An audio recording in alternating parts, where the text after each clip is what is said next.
আসসালামু আলাইকুম, কেমন আছেন সবাই? আলহামদুলিল্লাহ আমরা ভালো আছি। আজকে রান্না করব কাঁচকলা দিয়ে ইলিশ মাছ। তো দেখতে থাকুন কিভাবে রান্না করি। আমার কলা এবং আলু কাটা শেষ এবং আমি কেটে নেব ইলিশ মাছগুলো। এই যে দেখুন, তো দেখতে থাকুন। এই যে দেখুন, আমার ইলিশ মাছগুলো ধুয়ে সুন্দর করে পরিষ্কার করে কাটা হয়ে গেছে। এবার আমি লবণ হলুদ দিয়ে জাল করে নেব।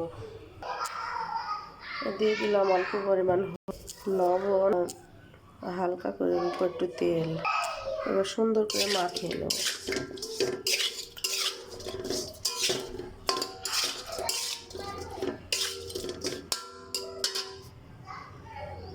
এবার দিয়ে দিব অল্প একটু পানি, ঢেকে দিব 5 মিনিট। এই যে আমার ইলিশ মাছ জাল করা হয়ে গেছে, এবার নামিয়ে নেব।